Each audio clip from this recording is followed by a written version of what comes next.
Leveling up in Phasmophobia can be a long and grueling task, which can take hundreds of hours. In fact, before I found this method, I was at 70 hours played and only level 66. Now 5 hours later, I'm Prestige 1 level 50. That's 238,000 XP in 5 hours. That's roughly 48,000 XP per hour. Now, in order to do this method, you must be level 50 already, since we will be using a custom difficulty. If you're looking to level up at a lower level, honestly, the easiest way to achieve this is by playing your most comfortable difficulty and just grinding, learning hunting patterns, and trying to keep your games as quick as possible. If you are already level 50, then check out the description or the pinned comment for the custom difficulty, which will give you an almost 13x multiplier, and copy it into your game. Next up, we will be selecting Camp Woodwind as our chosen map and selecting these items as our equipment, as nothing else is needed. Bear in mind, this is a 0 sanity, 0 evidence difficulty, so we will be looking at the hunting ghost's behavior,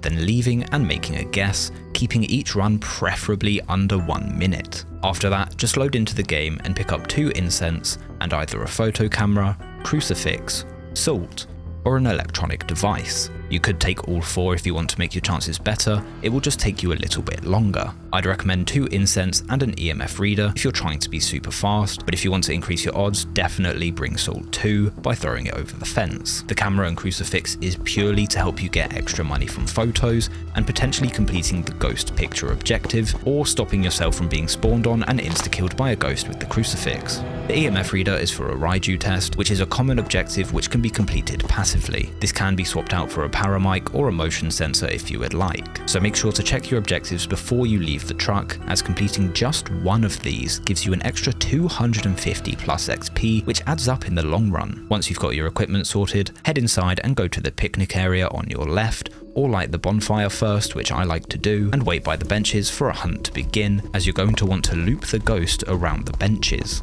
Depending on where it spawns, you can conduct easy tests instantly, such as yokai, myling, and Raiju tests, as well as observe the blinking to determine a phantom or an oni, and listen for its speed to see if it's a particularly fast ghost, which can be easily identified. The following list is comprised of every single ghost that you cannot identify through this method due to its behavior during a hunt: Spirit, Banshee, Jinn, Mare, Demon, Yurei, Goryo, Onryo, and the Mimic. However, if you do multiple hunts, you could definitely identify the Mimic or check for ghost orbs, which means the following ghosts can be identified through specific attributes during a hunt: Wraith, only if you use salt at the benches, as it will not leave footprints on it; Phantom, as it will be barely visible and spend more time invisible than visible; Poltergeist, as it will throw multiple items at a time and also launch them with a lot of power;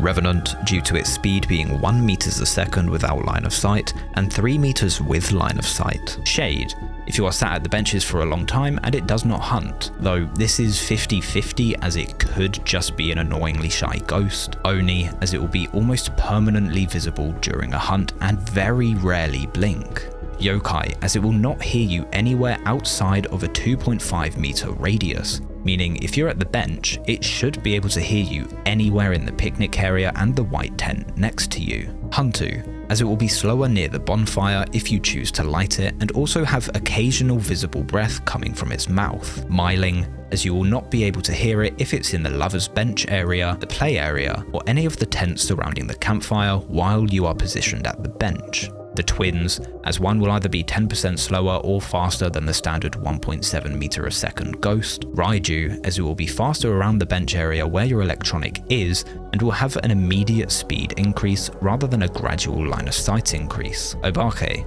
as you will see it shapeshift for a single blink during the hunt; Moroi, as it will start off relatively fast and reach insane speeds the longer it has line of sight, hitting up to 3.71 meters a second; Diogen, as it will instantly run to your location at Mach 10 speed and then slow down almost to a standstill; and Thay, as it will be the fastest ghost outside of a Diogen and have no line of sight speed increase. With all of this in mind, I wish you the best of luck grinding XP and prestiging quicker than most cheaters.